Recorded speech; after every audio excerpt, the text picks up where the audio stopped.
আমার খুব ভালো লাগছে। আমি আর আমার আম্মু এসএসসি পরীক্ষা দিচ্ছি। আমি আপনাদের কাছে দোয়া চাই, দুই মেয়ে পাস যেন পাস করতে পারি। আমরা আমরা দুই মেয়ে একসাথে আসি ক্লাসে, আমাদের হলো একসাথে হলো সিট পড়েছে একই রুমে।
সে ছেলের সঙ্গে এই বয়সে এসএসসি পরীক্ষা দিচ্ছে, এটাকে তাকে ধন্যবাদ দিতে হয়।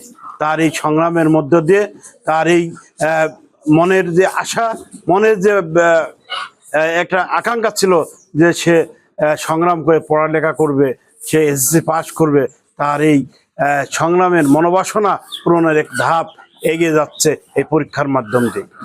আমার মত আছে, তাকে আমি লেখাপড়া মানে ওই যতদিন শিখবি ততদিন শিখাবো। লেখাপড়ার ভাই শেষ হয় না, লেখাপড়া শিখলেই ভালো। পরিবারে তার বাচ্চা দুইটা আছে, ছেলে মেয়ে, সে তো লেখাপড়া করতে পারে, কিন্তু আমি তো মূর্খ, আমি তো পারিনি। আর আমি শিক্ষিত হয়ে ছেলেপেলে লেখাপড়া করতে পারবো না, কিন্তু মা মূর্খ হলে তাহলে ছেলেপেলে লেখাপড়া শিখিতে পারে, শিক্ষিত হলে আরো ভালো পারে। আমি যে ভ্যান চালাই,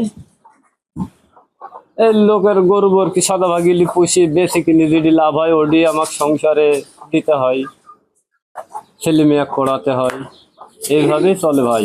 আমার এই সয় সম্পত্তি নাই, আমার শরীরই আমার সম্পদ। বাত ব্যথা, প্যারালাইসিস কিংবা আর্থ্রাইটিস, আধুনিক ফিজিওথেরাপি ও পুনর্বাসন চিকিৎসায় নির্ভরযোগ্য নাম ডিপিআরসি। আপনারা জানেন যে মধুবাড়ি মাদ্রাসা কেন্দ্র, যেখানে কারিগরি শিক্ষা বোর্ডের যে এসএসসি ভোকেশনাল পরীক্ষার্থীরা পরীক্ষা দিচ্ছে, ওখানে গিয়ে দেখলাম যে মা এবং ছেলে, মা ফুলজুরি এবং ছেলে মনিরুল ইসলাম, তারা দুজনই এসএসসি ভোকেশনাল পরীক্ষায় এবছর অংশগ্রহণ করেছে। তো এটা আসলে আমাকে উৎসাহিত করেছে, যেহেতু মা উনি 2000 সালে পরীক্ষার্থী ছিলেন, এসএসসি পরীক্ষার্থী, কিন্তু দীর্ঘ 26 বছর পরে তিনি আবার সেই এসএসসি পরীক্ষা দিচ্ছেন, তাও ছেলের সাথে। আমি জানি তার এক ছেলে এবং এক মেয়ে উনি নার্সিং পাস করেছেন, এবং ছেলে যেহেতু এসএসসি পরীক্ষা, উনি নিজেকে আসলে কম শিক্ষিত বা ছেলেমেয়ের থেকে পিছিয়ে থাকবেন না, এরকম একটা আগ্রহ থেকে উনি আমাকে জানিয়েছেন যে উনি এই ছেলের সাথে পরীক্ষা অংশগ্রহণ করছেন, এবং আমি আশা করছি উনি অনেক দূর এগিয়ে যাবেন। এটা আসলে আমাদের যে লালপুর না, পুরো দেশের জন্য, বিশেষ করে নারীরা যে এগিয়ে যাবে শিক্ষার ক্ষেত্রে, এটা একটা অনুপ্রেরণামূলক কাজ হবে। কারণ এটা অন্যদের অনুপ্রাণিত করবে যে আসলে শিক্ষার কোনো বয়স নেই, কোনো নির্দিষ্ট বয়সের মধ্যে থেমে থাকা যাবে না। এরা আমাদেরকে বয়স পেরিয়েও যে শিক্ষা অর্জন করতে হবে, যে কোনো বয়সের মানুষই সে যে কোনো সময়ই শিক্ষিত হওয়ার জন্য পদক্ষেপ নিতে পারে। এটা আমাদের যে বয়স্ক শিক্ষাকে অনুপ্রাণিত করবে, যারা এখন কম বয়স্ক আছে তাদেরকে উৎসাহিত করবে।